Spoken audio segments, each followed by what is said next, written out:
Welcome to New Business in Later Life, where we prove that it's never too late to pursue your entrepreneurial dreams. You will meet remarkable individuals who launch successful businesses over 50, sharing their stories, challenges, and enthusiasm.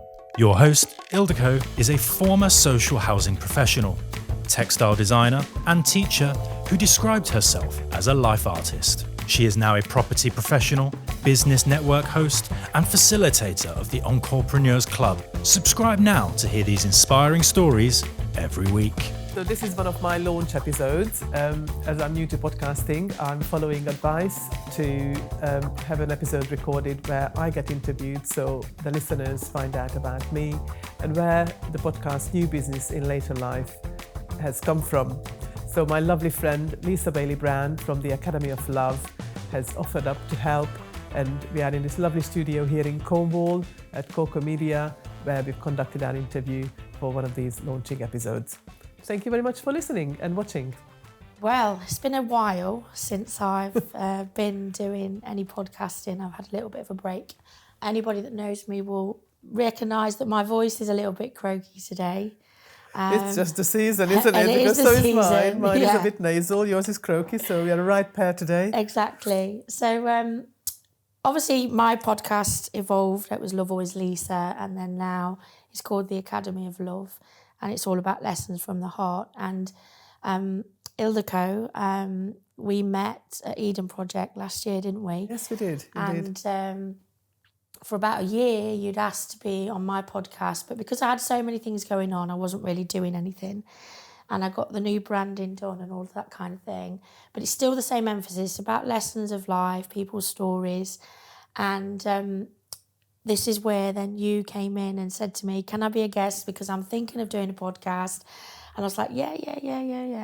And here we are now, because the reason that I'm doing this today with you is because you're launching your own podcast.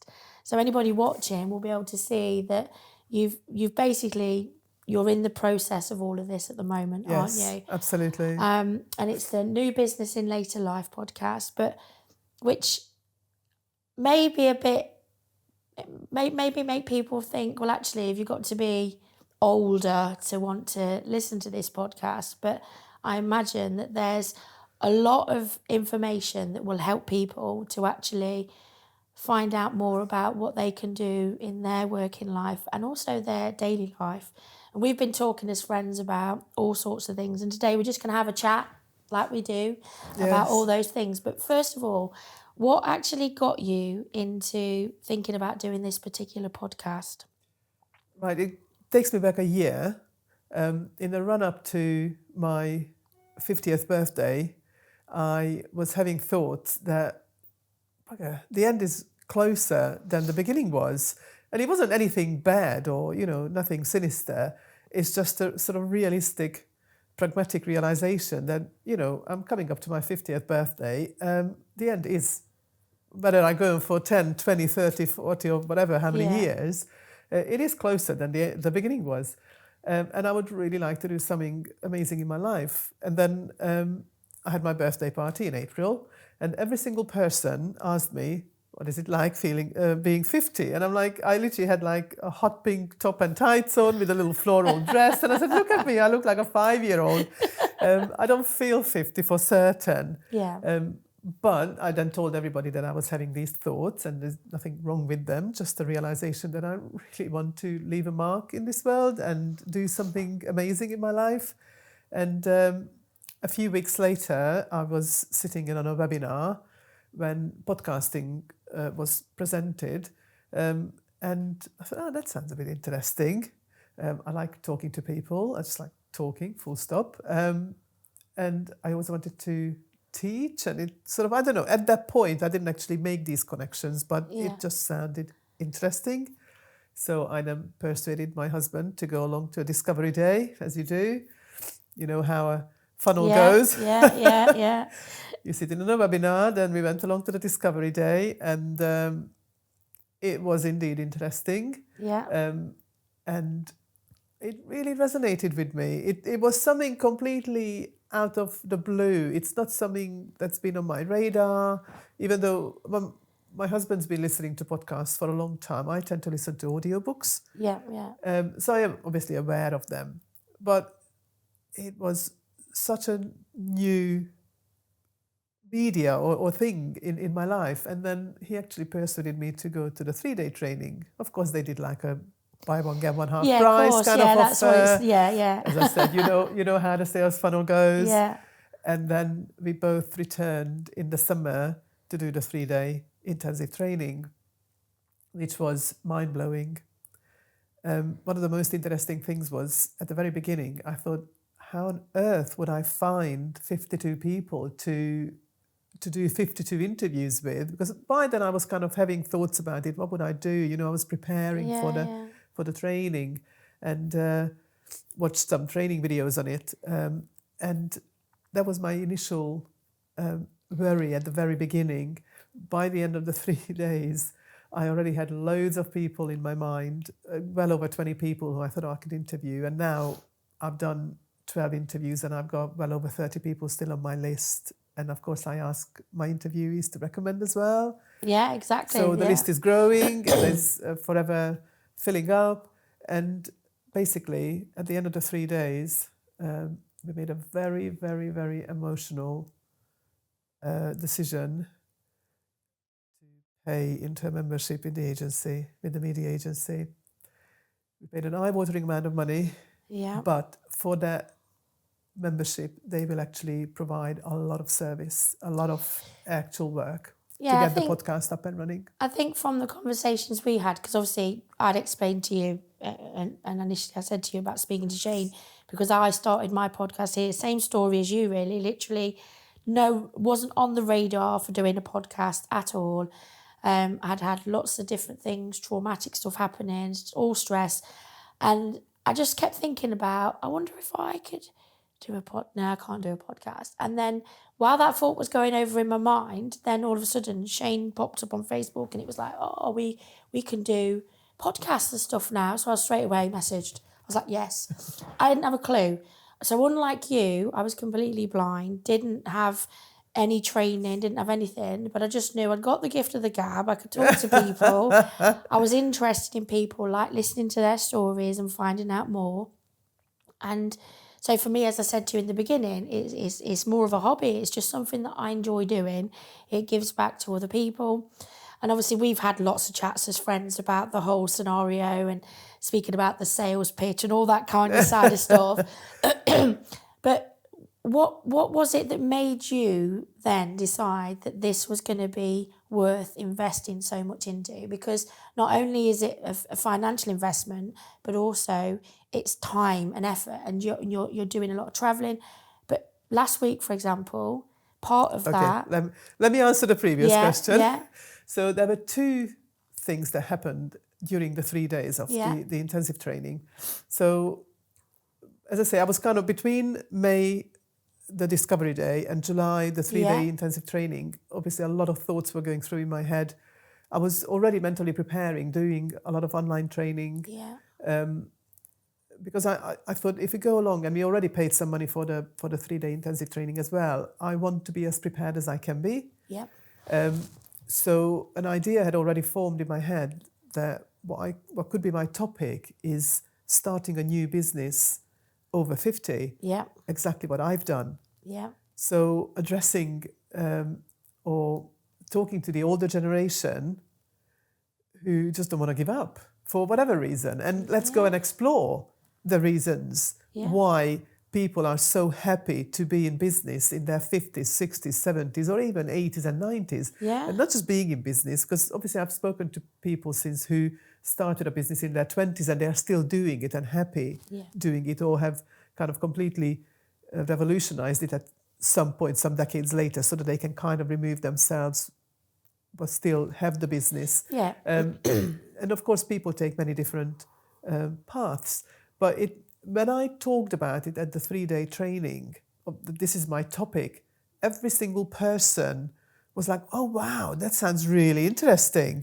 And ever since, when I tell people that this is what I'm doing now, everybody without exception says, this sounds really interesting. And then when I talk to a lot of younger people would want to come on the podcast as well. I said, no, you're too young.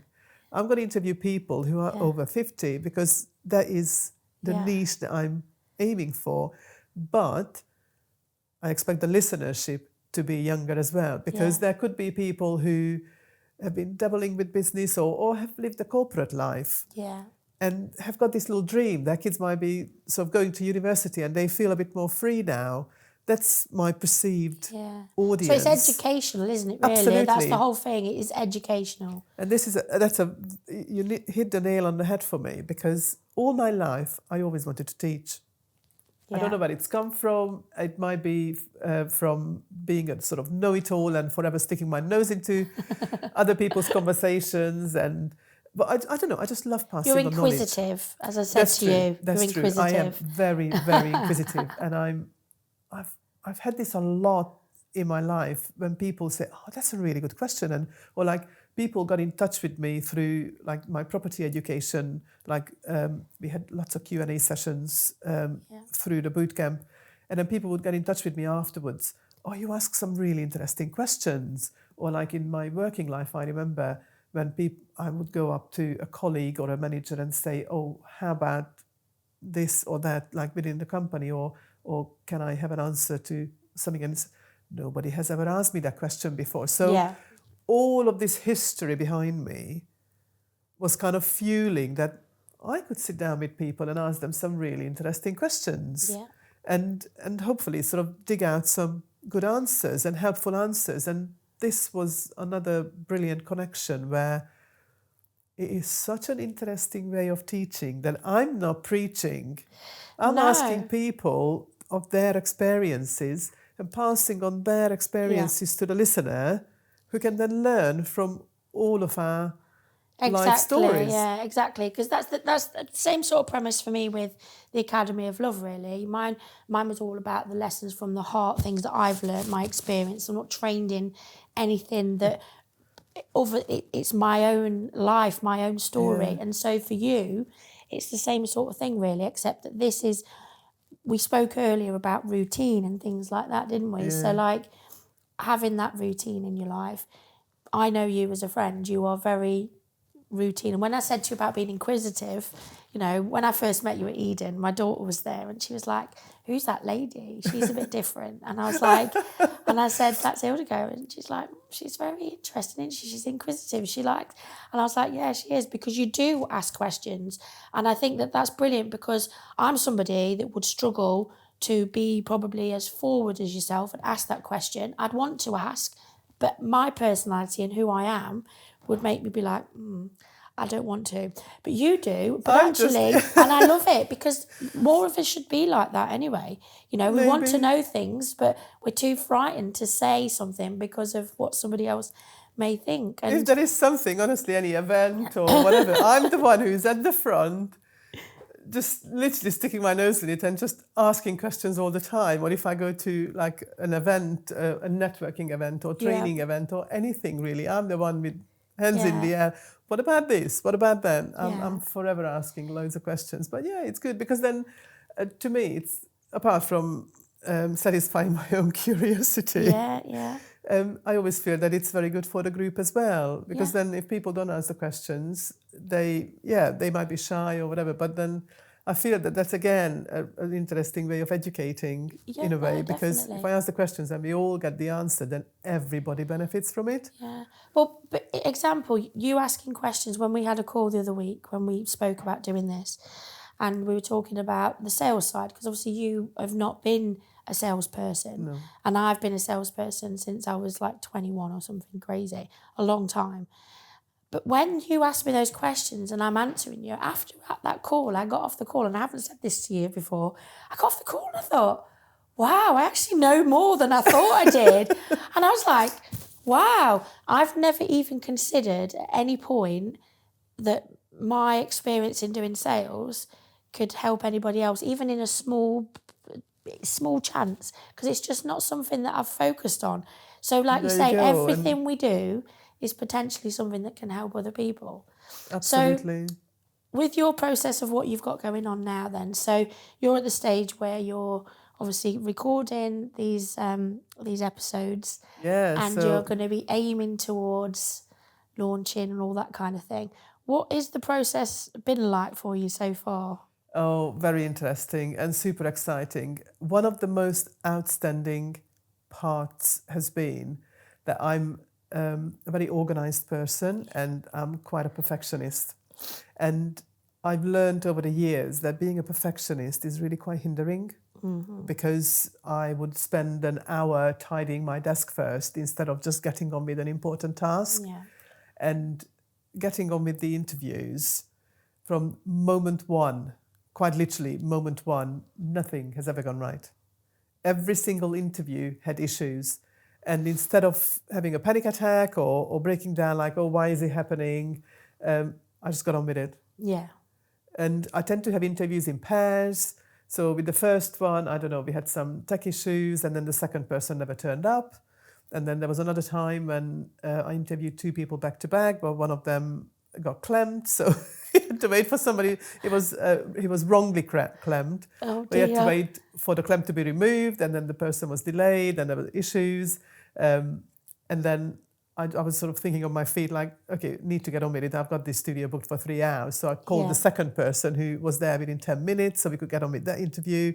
And miraculously, the first person then turned up and was in the seat with only like a 15-minute delay, which is Yeah. minimal, and so on and so on. And then, of course, afterwards as well, one of the studios lost some of the files because they hadn't downloaded and they deleted and so on. So, and you just kind of get on with it. Yeah.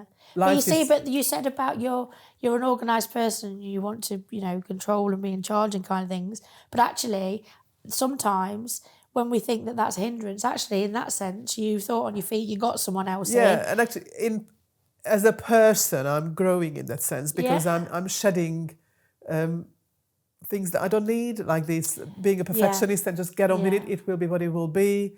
At the end of the day, when people buy into the whole concept Yeah. of listening to others' stories about having a new business in later life, they will then hear that we are all developing. Well, I was going to say, do you think that that's so? I'm 49 this year, so I've got to Right. wait another year before I'm allowed to be a guest on your podcast. Yeah, but you at also which need point to I'll start be a new start business. a new business. Exactly, it is in the pipeline. Don't worry. However, so I've lost my train of thought now. What did you say? This is my menopausal brain. This is the other thing about getting older. Yeah, So when you said about how, oh my God, my brain has literally gone. So put your arm back down and take a deep breath. And what was the last thing I said? I don't know. I mean, It was I'm to doing the do same.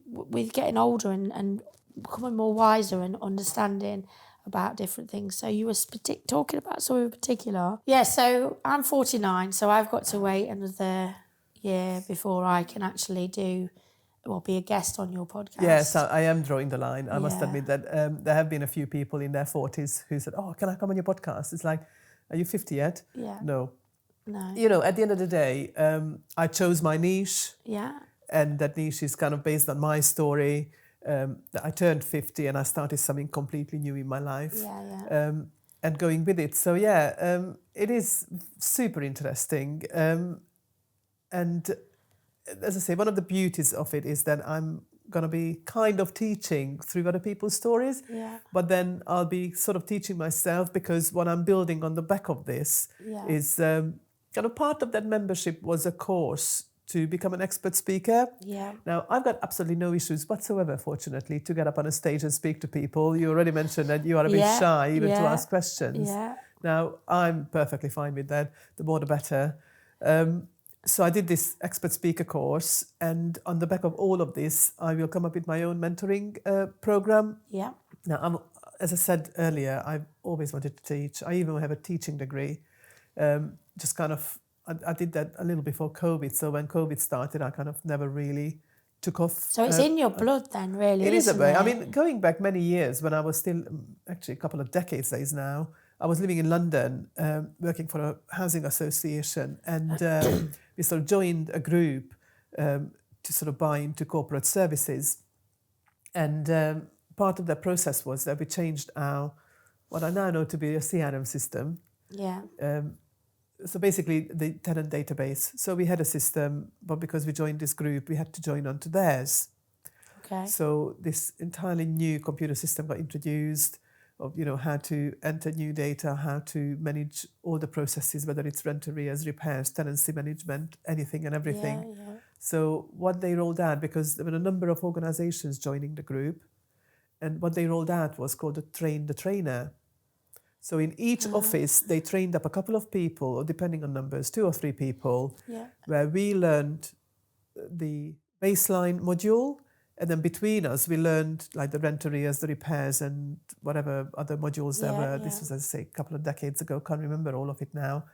And I was the first one to say, "Can I do it, please?" Really? Because I just really wanted to teach. Yeah. And then at some point in my life, I wanted to be a driving instructor, which I never really did anything with, but I just made inquiries. But so with the trainer, then I was actually, I learned all of it, and I was delivering this training to all my colleagues who had to learn that particular module. And I loved it. I was a very different person then. I kind of wish I knew then what I know now and how to deal with people, because that was something that was my weakness at the time. I didn't know how to deal with people. But in the last few years, since I got into business properly with the property education, I've listened to so many self-development and business development books, and I know I've changed a lot as a person. So I truly believe that the way I'll be able to give back now will be in a very different format, in a lot more caring and nurturing sort of way. I think what you were saying earlier about how you're shedding things as you get older and stuff, it's almost like a snake shedding the skin, isn't it, really? And I think that even for me, I mean, I am, as I say, I'm not quite 50, but I know that I'm not 40 anymore. But I also know in those 8.5 years, I have changed a lot, and I've removed a lot of things from my life that I always thought were the things that I needed, i.e. getting rid of things like LinkedIn and downsizing on my numbers of people, which sounds really crazy, especially if I'm thinking about doing X, Y, Z and all this kind of stuff. But for you, obviously, you are at a stage now where you know pretty much what you want, but you also know you can continue to grow. Well, interesting what you say about this transition. And that was one of the major thoughts as well, coming up to my 50th birthday, or maybe like on the day or shortly after, is I came to realize that I look at life through such different lenses, even to 10 years before. That it was, the difference was major. And I think that was another push, like, my time is limited now. Well, it's always been, but this is the first time that I felt like my time is really limited. If I want to do something amazing, it's really time to start now. And I think that was the fuel to then making the decision a few months down the line that this whole concept of podcasting sounds alien at the moment, but very interesting, really quite appealing. Let's just go with it. But another bit, going back to an earlier question, that helped with the decision, that kind of made the decision, a question I asked my husband at the time was, how many more times am I gonna dip my fingers into something? Thinking, I can do this, because we can. And we are intelligent creatures, we can do a lot of things, but then you find it costs more than you thought, it takes more time than you thought, it's a lot more effort than you thought, and then some other things take your focus away, and so on and so on. And then you sometime down the line, you give up. I said, how many more times am I going to do that? I know this is a substantial investment, but that will really be the fuel to do it properly and to do it well. So, one of the things to sort of recoup that money will be to find sponsorship for the podcast. But as I said, at the end, part of it is to train myself to become an expert speaker, go and speak at initially networking events, then conferences, might even organise my own festival of some kind for older people in business. That sounds fun. I like that. Am I allowed to go if I'm not 50? Absolutely. Well, tell you what, by the time I get there, you will be 50. I'll be 50, one step at a time. Let's launch this podcast first. Absolutely. So actually, for those listening to this, we are only 3 weeks away from launching this podcast, and this episode will be one of the launching episodes. So See, it's exciting, isn't launch it? with 4 episodes, and of course, many people recommended that I do one with me, Yeah. so people know where It I'm is coming important. from. It's important to get your story across because people are going to want to know who the person is behind this. Yeah. And actually, this is your opportunity for you That's to me. That's totally share. me. It is you, and I love the logo. I think it's brilliant, and it's just you and the colours and everything. The lady with the long hair, big smile, something pink. Exactly, yeah. And you said earlier about you dress like a child. I didn't think of it that way at all. But No, but a little girl. A little girl. Well, yeah. But you do have a style that stands out. But actually, that with your inquisitiveness and everything, and we've had chats about that. Your child within, and I think that you are very much that person that has dipped into that. You still act like you are a child. So you may be 50, but I still go on a wall and. Or go roller skating. Oh my goodness, that was brilliant. Absolutely brilliant. I saw the video of you roller skating and I thought, not only has she said she wants to do it, she's doing it and she's laughing and smiling, and so was Louisa. And I just thought that is amazing. I tell you what, with my arthritis, it wasn't easy and loads of people flying around. But I managed to do about an hour and a half without falling at all. Wow. Had to take breaks because, it is proper physical exercise. But oh my goodness, it was so much fun. Yeah, I'm fun. I'm as flexible as as a kid. But I can't actually remember the last time I roller skated. I must have been at most in my very early teens. Yeah. So, but you see, that's the whole point, with life. We get to an older age and then we think, I've got to be sensible now or I can't do this. Way. And actually... You've proved that you don't have to. You don't have to be sensible at all. You don't have to grow old gracefully at all. No. So being about obviously people in later life having new business, it's not like it's all old, dreary. It's the opposite, isn't it? Really, quite the opposite. I mean, it's been amazing talking to people about their business, and everybody is so enthusiastic about it. Yeah, it's like you're giving yourself a new lease of life. Yeah. So that's amazing. And I think that is kind of the core message I would like to pass on to others who are thinking about it. Yeah. Now, so far, I think, no, maybe not everybody. Most people I've interviewed so far have had businesses before. But yeah, there are a couple of people who had corporate lives and then decided to set up a business. So for some reason, I perceive that my listenership will be probably a little bit more from that pool, who are working for a company and are kind of a bit bored with it, tired with it, but they have some ambitions. Yeah. They might actually have a hobby. One of these early interviews is with a lady who worked her entire life in corporate, but she was always painting. She actually did an art degree, then ended up in working for a council for decades. Yeah. And always painted as a hobby. And as soon as she retired, she made art her full-time business. Yeah. And she is actually running it as a business. She still loves painting, loves creating, so it's all coming from her heart. But her business is her hobby. And isn't that the most beautiful thing when you can make your hobby into your business and you're so in love with it? Yeah, absolutely. And I was mentioning it to my husband just the other day that this is the most exciting thing I've ever done in my life, and I'm totally falling in love with it, all of it. The interviewing people, the being out there, the getting on stage and speaking, and then finally, in some way, I'll be able to put my desire to teach into practice with developing my mentoring program about routine and how to build routine into your life. So it's almost like my life is kind of just all coming together, but I needed the 30 plus years of adult life experience to get me to this stage. Well, that's what I was going to say to you. So, like, for me, I always used to think that why don't these things happen to us when we're younger? When we have a dream, why can we not just do it? But I really do believe now it's because we need to have all that experience behind us to give us the confidence. Me quitting a job, I would never have quit a job in my life because I'd have thought, and now I'm self-employed and I'm like, that is absolutely crazy. And it's nearly a year And I'm like, this is the best. I've had the best year of my life for a Yeah. long time because I feel happier.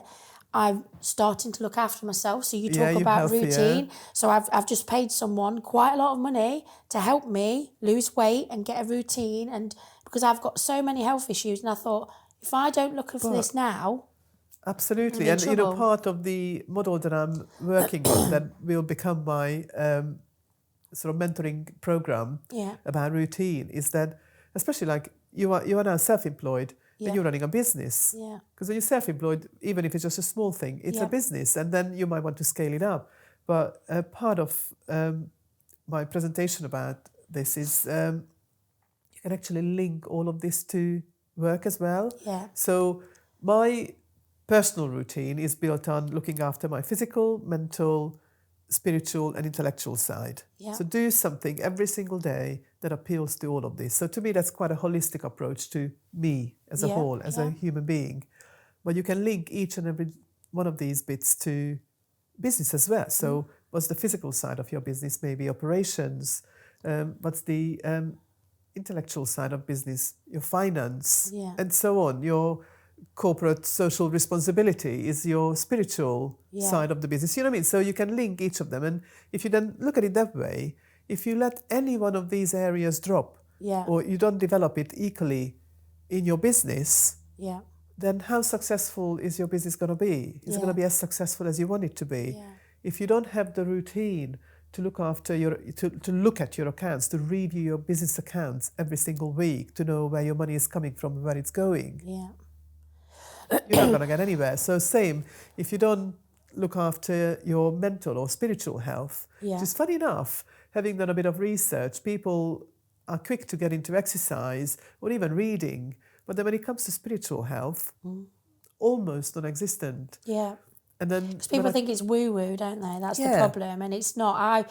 I mean, Joe introduced me to spiritual stuff and I was a bit like, you know, I'm open book. I'll try anything once, basically, and I'll see what happens. And actually, I found a lot of my changes in my last year have been because I've looked at that area as well. And whilst I'm not, you know, a full-on spiritual person, there's elements of it that have helped me and guided me. And I'm so pleased to hear that. Absolutely thrilled about that, because I find the same thing, that yeah, I think I've always been a little bit spiritual but never practiced it. So I started back 2.5 years ago, when I started any kind of a routine, was just a little 7-minute physical exercise and a 10-minute meditation, which has now 2.5 years later grown into a substantial 3-hour morning routine. yeah, yeah. But that's half of it is looking after me and half of it is looking after my business. And what I notice is that when I go to networking events, for example, people say, you're always smiling, or you're so calm. And people are making these kind of compliments to me. And I genuinely 100% believe that it's entirely down to me meditating and nowadays doing positive affirmations every morning, that I feel that refill my cup. Yeah, but you've made an effort for yourself, and I think that that's where the problem lies with many people nowadays, that we're so busy doing life, work, whatever, juggling family, etc. We forget about ourselves. And again, for Absolutely. me, the last year, I was always looking at, I did more for myself in the last 3 to 4 years anyway, but the last year, I've literally learned to say no. And as I said, I removed people from my life that didn't serve me anymore. I removed people from my life that, no malice, no nothing at all, but just thought, you know what, I don't need it. I don't need all this. Shannon. All this numbers of people for me were just people that were there, didn't really interact. And it's just thought, I'm just going to go and have my own circle, my circle of 10, my 10 people that are my people. And on the back of that, there'll be other people that I know. You're in my 10. Oh, But there'll wow. be other Thank people you. that, there'll be other people that I know I feel that privileged. are on the outside of that 10, and they're still good people. They're people that I know. It's like Shane. Shane's not in my immediate 10, but Shane's still part of the people that I know and I care about and I've worked with. But then the people that go beyond that, the way I see it is, everyone, if everyone has their circle of 10, then we've all got them and they've got their 10 and they've got their 10. And we can help each other in a way that is more... Positive influences. Positive and more informative and more structured, but without being salesy and pitchy and all that. Yeah. It's just life. And you think about, obviously for me, when my children were at school, you know, pretty much had that circle of 10 and it'd be parents. And then as your children grow up, you lose that circle and then you find more people. But when I moved to Cornwall, I thought I needed to find the bloody world. I needed the whole of Cornwall to be liking me because I was from Nottingham and I'd been told you move there and no one's going to like you. And actually, I feel more at home here than I did in Nottingham. Interesting. And I've met so many nice people. I had a similar thing going from corporate to business. So me being me and nosy and whatever, I've got my own ways and very structured and this and the other. I always found that working in offices, I never fitted in. I mean, a lot of it was actually kind of down to alcohol consumption, strangely, but that was my perception anyway. So I would go out with colleagues, but I wasn't drinking at the time and they would never invite me again because I was no fun to be with. Or I don't know, maybe because I don't know, I was just... I know I was kind of a slightly different person back at the time, but it's just the way it was. But I never made friends. So I moved here to Plymouth from London about 17, coming up to 18 years ago. Yeah. And then for many years still, I worked in a corporate environment and never really made friends. And then went off to university. Again, it was a very different environment because I would then go to a lot of art exhibitions. So I had a bit more of a community. Yeah. But since I've entered the business environment and I go business networking, my goodness, the attitude of people is just so different. Yeah. But it's maybe because everybody is very lonely in their own little business and then we come together at these networking events. People are so helpful. And that is something that I never experienced in corporate. The deep helpfulness. But then somebody once said as a sort of semi-joke that, because we are all reading the same self-discovery or self-development books, which could be true. Yeah. But then we are all learning exactly the same things, how you help others and then they come and help you. And it's then completely mutual.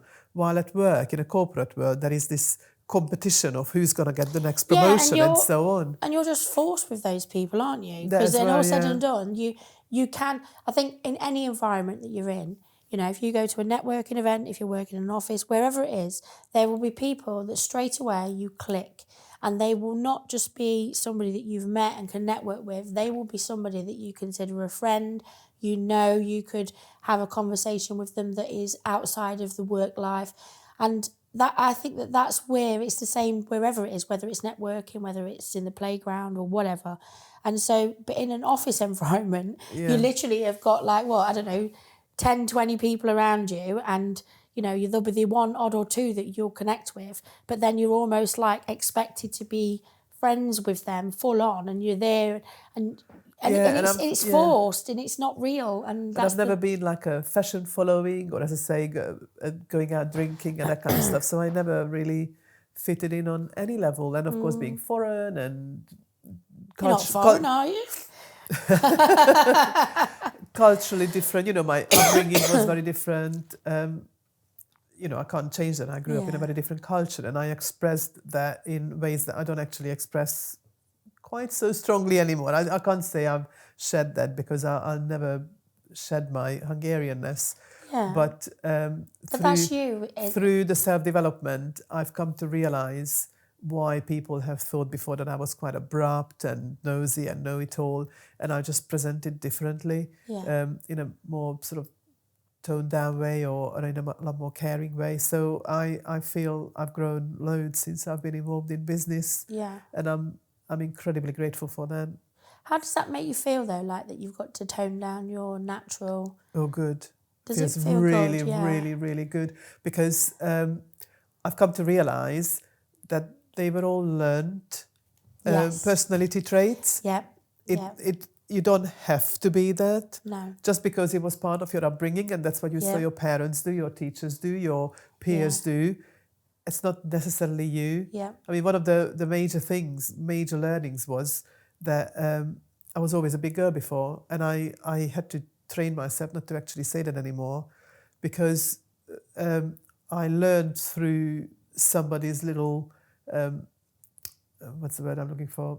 Like a challenge. It was like a New Year challenge last year. A lady who helps people lose weight not through nutrition and exercise, but through mentally sorting yourself out kind of thing. Yeah. And I started to do that little challenge. And one of the things was have a think back to childhood. And I opened up a book and I started journaling on it. And I wrote pages and pages and pages of things. And one of the major things I realized that my mum always used to compare me to my two aunties. Now, my two aunties are rather large, well, very tall, large ladies. Yeah. And in Hungarian, there's actually a really derogative word for a large woman. So my mum used to just call them that and say, oh, you look like them. So from literally as far as I can remember, like tiny toddler or whatever, as I was growing up, like I can actually remember back to about the age 6. And then years and years and all my life, you look like them. So she conditioned me to look like them. And then 10 years ago, I drastically changed my diet, went from being a vegetarian for a couple of decades and losing the sentimental values of that to eating meat again. So I now eat a lot more meat and vegetables rather than just carbohydrates all the time.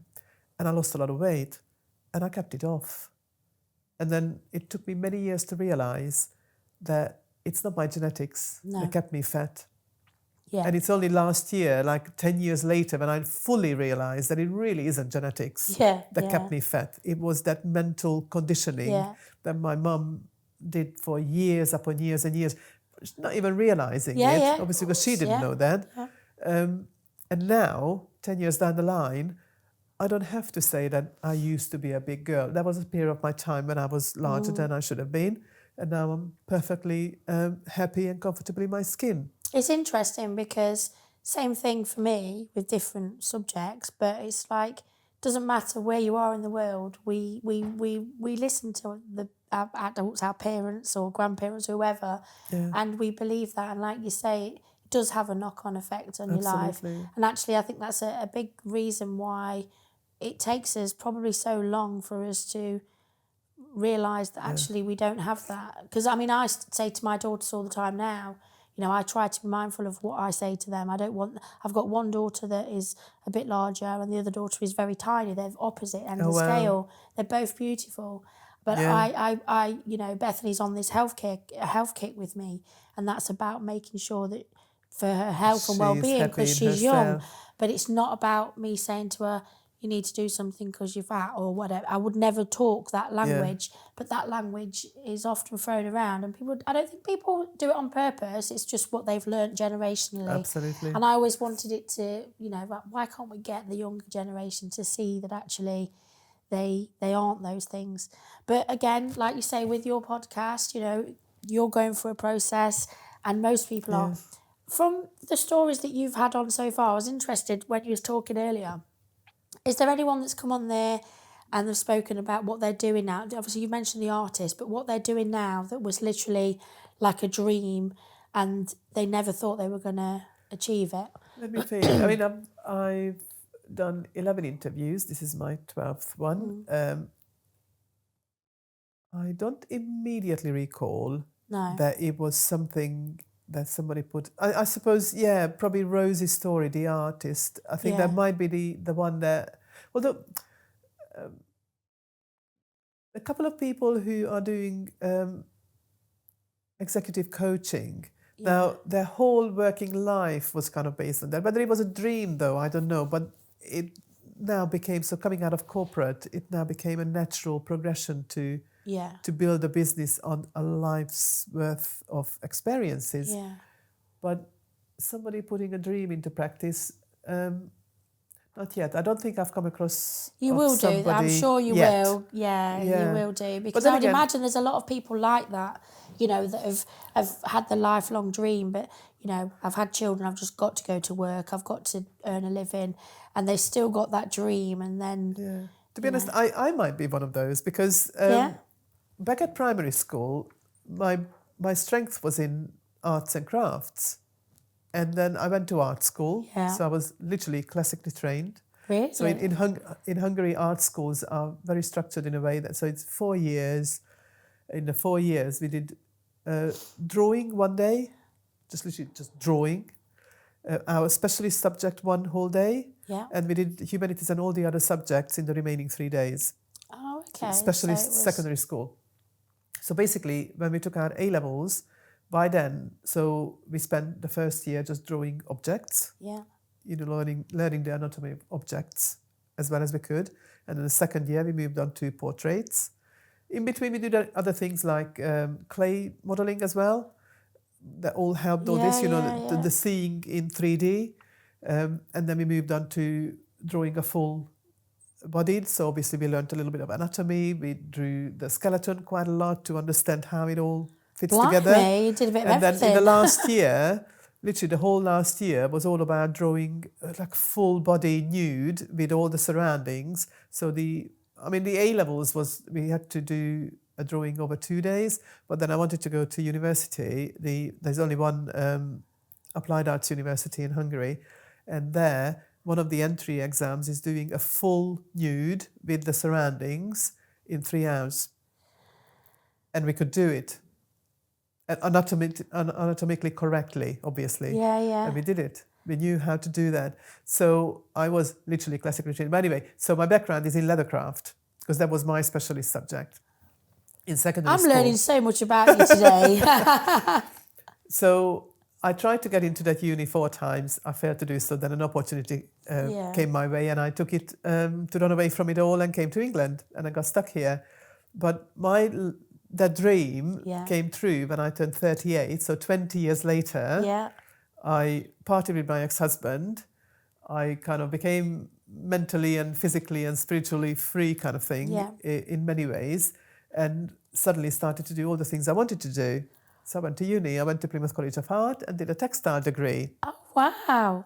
And on the back of the textile degree, and then I followed that with the postgraduate teaching qualification. So you are that person then, really, aren't you? Exactly. So I am indeed, because then what I did do after the PGCE, when I got together with my now husband, Daniel, he's a creative person. Yeah. So he's a photographer. He had his own company before they were making, I can't think of the word, casts. Oh, okay, yeah. I know what you mean. I can't think of the word either. The material. I'm the worst you person pour, to ask. the material that you pour, silicone, I can't think of the word. Moulds. What's it called? Sculpting. No. Don't know what the word is. Resin. So my husband. That's not even what I was thinking. So my husband had his own company where they were making resin casts of all sorts of things and replicas. So, he's a very creative person. And very soon after we got together, we actually got a laser engraver together. We bought a machine together, so we were doing things. So when I finished my PGCE, he then moved in with me and we built a studio in the garden, which is a creative studio. So I ended up with a printing table. I had my knitting machine, my sewing machine. We've got the laser engraver. He's got his own desk. And we put quite a substantial effort into running a creative business for about 2 years. Unfortunately, we came to realize that the input is so much more than the outtakes, so you can't really make a living out of it. So we either run it as a hobby or whatever. And then property came about and we sort of parked a creative business. However we look at it, doing the podcast and interviewing people is actually very creative. I just pivoted and it's a different kind of outlet. So I suppose in answer to your question, I am that person. Yeah, no, I love that. Who has kind of realised, kind of for the second time now, that childhood dream of being a creator, a designer, of doing something, doing something unique. And I think maybe that's one of the reasons why my creative business didn't work, because I do unique one-off items. I just could not get into the mass production to go to craft markets and have 1,000 cards on a display board and whole lot of things just so that a few people will buy a few things. Definitely. I just could not buy into that, and perhaps I don't know. So I never managed to establish. I think the thing is, if something is meant to be, it will happen. I think because like for me, I said to you before about, You know, we all go down different paths, and then I used to be like, why is this happening? Why have I got this now? I thought this was going to be amazing, and it's not. And I've realised now that's because I'm being drawn in the right direction. But what always happens to me is that the direction I'm going in, the same things always are there. And they never go. It's just that I've been directed around from other things, but the main thing is that my focus is, and it's like, why do I have to keep going on these different courses? You have to gain those experiences so that when you get somewhere, you can reach back and use those experiences to be better at wherever you're going to get to. Yeah. Talk about this. Some 12, 13 years ago now, I had a permanent job, but that was in Sanostal, and I struggled with the commuting. So I went back to agency work in Plymouth. Mm-hmm. So I was in a bit of an unstable situation, I suppose. And I kind of lost my job through slightly unpleasant circumstances. Yeah. And at the time, I was really quite upset, very, very upset, and a little bit depressed for a couple of weeks. I was just sitting on the sofa crying. It's not something that ever happened to me. No. Well, either losing a job, being not wanted at work when I was really good at what I was doing. Yeah. And I never actually experienced depression of that kind, where I was just sitting on the sofa crying and unable to do something. But then my lodger moved out at the same time. So I literally went from being pretty okay to zero income. And I said, I can't carry on like this. I need to do something. And that actually started off an incredible chain of events. I then went to do a business course, which then made me realise that the life I was having with my ex-husband really wasn't going anywhere. And many years later, I came to realise that it wasn't either of our fault as such. It's just simply we weren't a good match, and we never ever realised that we weren't a good match. We loved each other, and we battled on for many, many, many years. But the last thing was that I always wanted to do something. I was very ambitious and wanted to move forward. And the very last, I couldn't even call it argument, I was trying to encourage him to do something. And he went like, don't you understand? I've got no ambitions. And that was kind of the final straw for me. Like, if I stay with him, I'll never, ever achieve anything. So we parted peacefully. We then sat down and said, this is really not going anywhere. Let's just go our own way. And after that, I've done everything I ever wanted to do. Yeah. I then went up to Plymouth College of Art, did a textile degree. I then followed it up with a teaching degree. Yeah. Life's been pretty awesome since. And as I say, I've married another creative now, and we just support each other all the time with pretty much everything. So I just think it's interesting with what you said about your experience of splitting up with your husband, and then you were able to move on and do all the things. So my husband, as you know, he suffers with his mental health, and we had a breakdown in relationship. We were living in the same house but sort of separate, and I really didn't think that we would work out, because basically what had happened is similar sort of story as to what we spoke about with parents and giving us those thoughts in our head. I had a lot of that going on, and the same thing with my husband. So I thought, I was supposed to save him and all this kind of stuff. So the story with all of that was that we actually are better than ever now, because now, after all of that, I went back and said, right, this is what happened, and this is not going to happen again. And I, for once in my life, had boundaries, and so did he. And now between the pair of us, it's just so different. He's so supportive, whereas before he'd call everything I did a fad. And it's because I wasn't opening up to him about the things I wanted to do, because I thought there's no point, because he'll be negative, so I'll keep it to myself.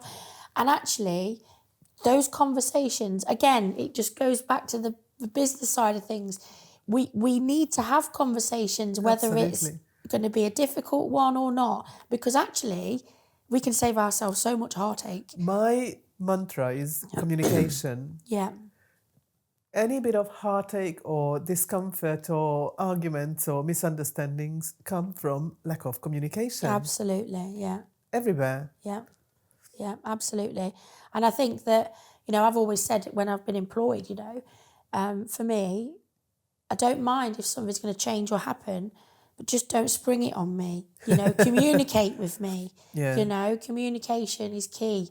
and don't not pay me my wages, because, or if you can't pay me, say to me, I'm really sorry, but I can't pay you. Because I'd be like, well, okay, no problem, because I'm a nice person, I'm understanding. You can But figure when it you out. start all of a sudden messing with people's lives and you don't communicate things properly, and I'm not the best communicator, because I know that I've always been in the past somebody that's very, don't want to upset the apple cart or say the wrong thing.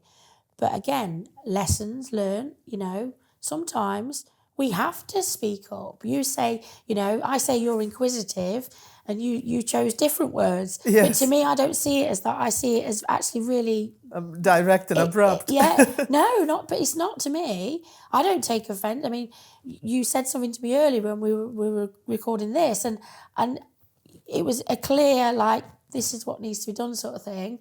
But I knew that, but I'm not like going, I'm not talking to you now. Because if we did that in life, we'd never get anywhere, would we? And I think it's about accepting that some people's strengths and weaknesses, they can help each other in the opposite way. And like, I am not a direct person unless I need to be. If somebody really does something, then I will speak up.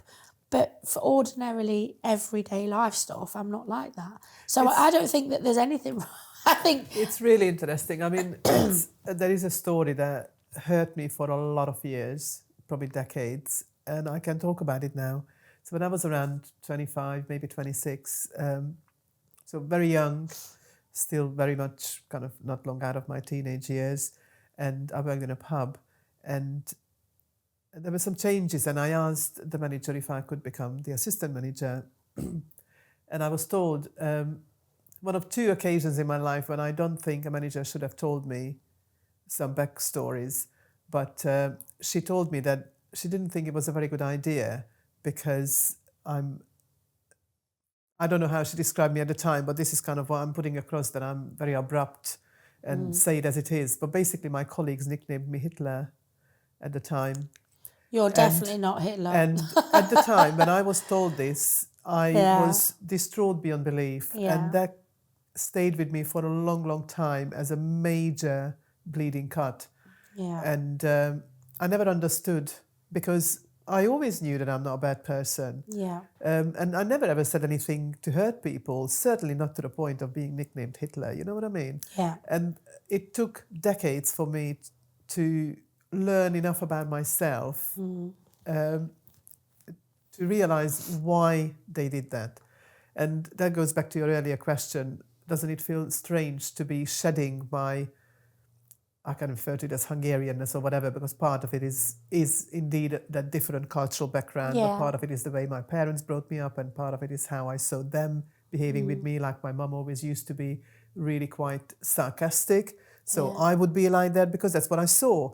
Now, decades down the line, I try not to do that, because now I see that it's really quite hurtful to people, just like as it was hurtful to me, to be honest. Yeah. But that was the norm because I grew up in that. So no, I'm really quite content with shedding these things, because now I see why they are wrong. Yeah. And I don't want to be that person. I don't want to be the person who was nicknamed Hitler. So I retain my directness and my inquisitiveness, but I don't put my, I hope I don't put my opinions across in a sarcastic way or in a know-it-all way or in a sticking my nose into it kind of way, but rather I know I've learned to listen a lot more, even if I'm still excited like a puppy when I want to say something, I want to say it. And like in this week-long training, my goodness, I actually went up to apologize to the trainer at the end. Like they had a little thing, like someone put their hand up, they said, okay, hey, Paul, what's your name? And then the whole room would go like, hi, Paul. And then they would ask the question. Now, I asked a zillion questions, but I only got asked my name twice, which means I only put my hand up twice probably, because I would just throw in my twopence worth. Yeah. Although she then said, but your contribution was timely and important, and it might have made the group laugh, or it was part of that bit of conversation. Because at the end of the day, the trainers weren't up on the stage to do a monologue. They were there to help us come out of our shell and learn how to speak professionally and so on. But that was an interesting little observation to myself that, as I say, I only asked my name twice in 4 days. yet I made a lot of contributions. So Yeah. you know what I mean? I can relate to that though. So I'm not direct, but I can relate to that because what happens to me is, it's more difficult for me now as a woman of my age and menopausal, because when I'm like now, even like with this, you're talking and I'm like, oh my God, that's really interesting. I'm going to ask a question about such and such. And then you say something else and then my brain forgets that question. I'm like, oh, okay. But then, but if I went back a few years ago, I'd be like going, blah, blah, blah. And I'm a massive empath. So when I meet people, sometimes if they tell me a story, I can relate to it. Now, some people see that as, oh, I've been to Tenerife. No, you've been to Tenerife. I've been to 11 Reef, which is a joke that me and my friends say. Yeah, it's like where the you're upmanship. like upmanship. And I swear it is genuinely not. It's just because if I see something in someone and I can relate to it, I just join in that chat. And like you say, it's like being an excited little puppy, really. And it comes from a good place. And I think it is hard because this is why, sometimes someone will meet you and they'll say, don't like them. And you'll be like, why don't they like me? What did I do? But actually, I've realised that I meet people and I can feel if they don't like me, or I can feel that there's something, and I'll be cautious. Didn't used to be, and that's the spiritual thing, I think. I'll tell you something really quite profound. I can't actually remember where it was, how it was. It was some training at work, so it must have been some 12 plus years ago, because I was still working in corporate. And I had to attend a training. Yeah. And in that training, somebody said that when we come across people we really don't like, stop and think, because what we don't like in them are our own worst traits. Yeah, definitely. And oh my goodness, that was like a massive punch in the face. So since then, it's actually kind of almost scary to know that. Yeah. Because, well, what I can do now, and again, it's same question, don't you feel weird about shedding those cultural things that you brought with you? No, I'm not at all, because it's just now I know that when I meet someone I don't like, I do stop and think, why don't I like that? Oh my goodness, am I like that? Yeah. But it helps me to change for the better. Exactly. And this is why I think things like the podcast, what you're doing, and anything that's helping people and sharing your experience and makes people think, well, I've not thought of that. All of those sort of things are really important. So obviously we know a lot about you and why you're doing what you're doing, but what else would you like people who are listening to know more about you? Why would you want them to listen to the podcast, other than obviously for all of the business advice and experience that you're going to share? Thank you for that. That's a hard question. I knew it was going to be hard, and that's why I asked you, because to dig a bit deeper. You are the person of this. This is you, and I think that we hear about why you're doing this and the background, but what about you? Who you are? Well, I think I dug quite deep in this conversation to who I am. I've gone into some personal real stories. deep. Yeah, I mean, the deepest. Literally, I shared the deepest story. Why I would like people to listen to the podcast. I think the major thing is to hear other people's stories and find them inspirational. So anyone who is thinking about starting up a new business, technically any stage of their life. Yeah. Because sometimes people at 30 feel old. Yeah. But of course, in their own life, that is the most they've ever known. And people can actually go through some kind of a little midlife crisis, even at turning 30, never mind 40, 50, then 60. Yeah. But as I mentioned earlier, I noticed a major difference. I'd never noticed such a big difference between 30 and 40, but I noticed a huge, huge difference between the way I look at life between 40 and 50. Yeah. For me personally, it's that doing something amazing. It's the give back. I think I've kind of got to that stage in my life when it's more important to give back and support and care than for me to gain. Yeah. And that's exactly what I was hoping you were going to say. Because I think that is want people to listen to the podcast, to hear other people's stories, to encourage them to come out of their shell and do what they want to do. At the end of the day, we've got one life. We have to live it. Yeah, and we have to live it to the maximum. And of course, through these self-development books, I now sort of preach about, if you laid on your deathbed right now, would you say it was, oh, I wish I did blah, blah, blah, or say, yeah, it was fucking great. You know what I mean? And I feel that I've got so much left in me. I mean, I'm only 50 and I do feel young. My body doesn't think so, but up here I feel very young. And I want to do loads and loads of things. But I already feel that I've done many things, far from enough, but many, many things where if I lay on my deathbed right this minute, I would think, I've done okay. Yeah. I've done okay. I think you've you hit the nail on the head when you said about giving back and things. I think that is a massive, for me anyway, I think that's a really important thing that, giving. And I know that a lot of people around me, Shane's always giving, helping. Can you just tell the listeners supporting. who Shane is? Oh yeah, so Shane owns this studio. So we're in Cornwall, where I live, and we decided to come here today because this is ultimately where I did my podcast before. Yeah, I just keep saying Shane, don't I? Yeah, exactly. Like Shane. He got mentioned the third time now, so let's give him credit. Shane is the one who is facilitating this lovely interview here. So he's a big giver. He's in charity stuff. He does all sorts, and those things don't go unnoticed. And I think that. You run a business, you're going to make money. That's what, that's ultimately, part of it. But actually, when you can give, you tend to receive a lot more back anyway, just because of just how it is, really. One of the bestest things, nearly a year ago, I started up a networking event in Plymouth for the Property and Business Network. Yes. And, that is just amazing. I went to this fantastic event in Exeter. Yeah. And I loved it so much that I decided to offer myself up to the original team and say, do you want this to be held in Plymouth? And they said, yeah. I said, I'll do it. And, and a good job you do. It's a very nice. Love it. It's a very nice event. The people are lovely. I mean, I'm not in property, but Joe goes, I'm going here. Business. Do you want to come along? And I just chat with people. And again, it's a different side to it, isn't it? Because you mentioned earlier about property. So obviously that is part of who you are and what you do as well. And I suppose that has all been a process that's then led you along to this. So absolutely. When is this being launched then? What's the actual launch Right, so date? The podcast, this will be one of the launching episodes. So by the time it's live, people will be listening to this episode. So launching on the 27th of February in 3 weeks' time. Exciting.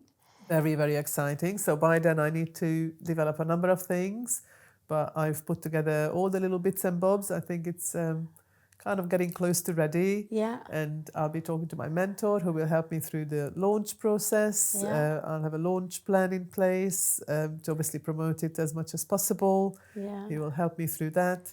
And, so people listening to this today, this is the day, this is the launch. Absolutely, this is it. So it's going to be. Are we having a party?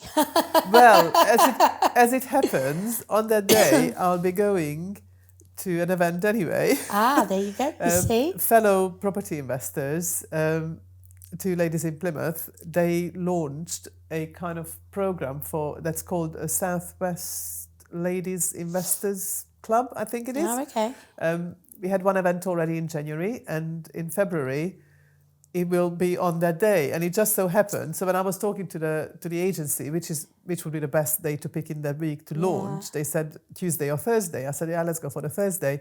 And then I realized that it will coincide, which is lovely because then I've already spoken to them. Yeah. They will allow me to just say to the crowd. So first time there were about 60 odd people in the room. Yeah. All investing ladies, whether it's property or business or shares or whatever. Yeah. And they said, yeah, of course we're going to help you. So I'll be able to tell everybody to... That's brilliant. On the way home, listen to the podcast, download and follow and listen and leave reviews. And so it will be kind of like an indirect party Love there'll it. be a little mention Love of it. And funny enough, there'll be a ladies' lunch on that day as well, organised by another So this is a great networker. opportunity for you to share the love that day, Absolutely. isn't it? So I'll Really, go and along to get- that ladies' lunch. Yeah, There should yeah. be, I don't know, probably about 15 people there, and then 50, 60 people in the evening. But then, of course, it will be plastered all over social media, which is the agency's job. So is that going to be going on all of your social media platforms, Facebook? Yeah, so I'll continue with my posts, and in the launch process, the agency will put out reels, Yeah. like little shorts from the launching episodes, and hopefully maybe my like the outtakes from this one. Could, Yes, yeah. like my little coughing fit. What you choking? I don't think that'd be very nice. Well, you never know. People may like tune Yeah. in. Did she choke or not? Brilliant. I potentially, think we've done well to say that we've both got.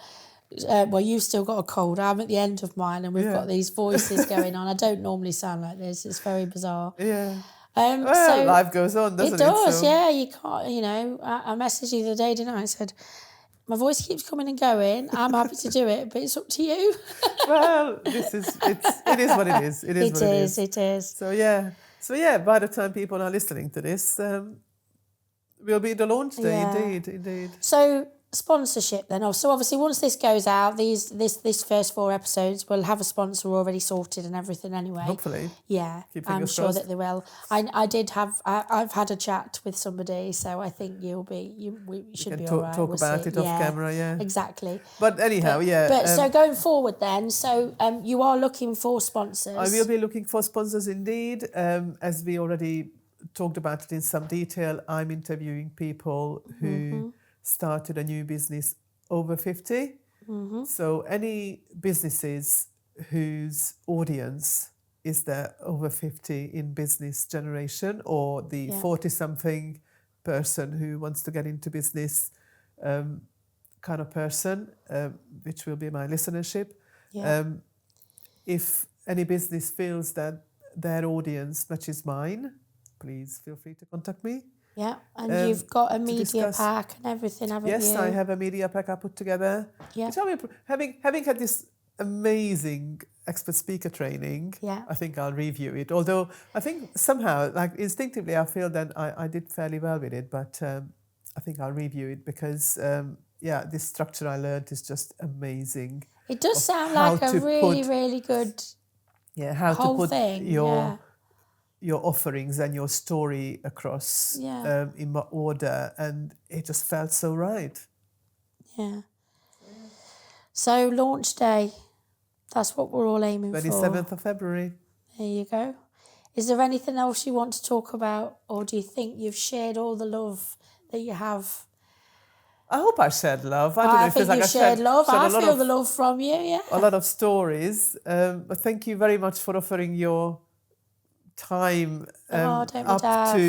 to interview me, to be able to put my story across and myself across. Do you know what? to let It listeners helps know. me because obviously I've missed doing podcasting. And as I said to Shane today, I need to have a chat because I do want to continue with it. I miss it. I miss it immensely. I've tried to do it at home and I am not a technical person. And So has trying it been to nice edit, to and be it's back like, into I've it? recorded loads and they're just sat there. And it's like, I've not put them out because I thought they're just awful.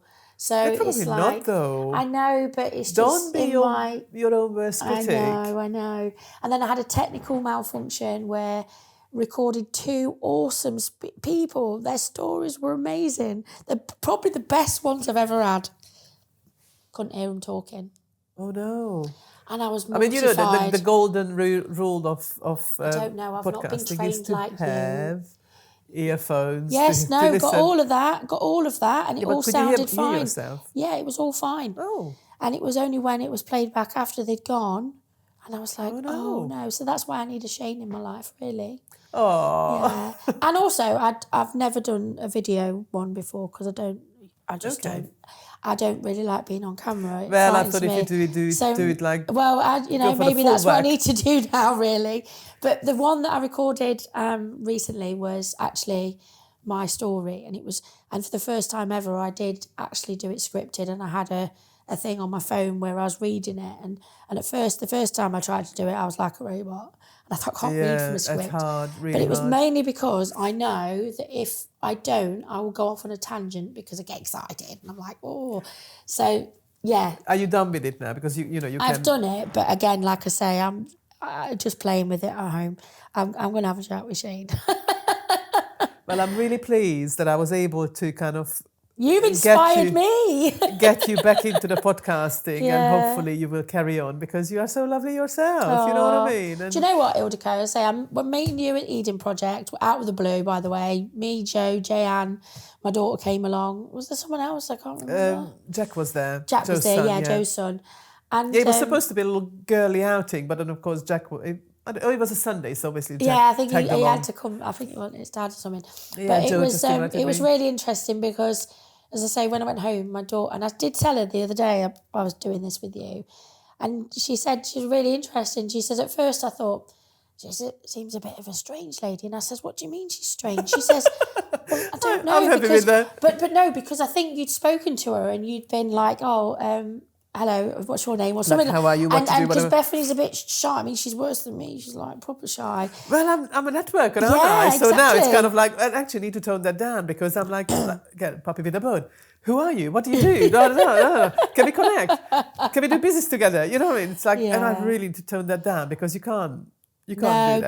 Don't dilute who you are. No, I think you're lovely. Well, to a small extent, because otherwise, people shy away, and then I can lose them. But then they're not your people. That's what I always say.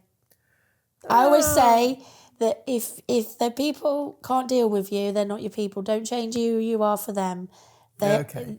Find the ones for you. Fair enough.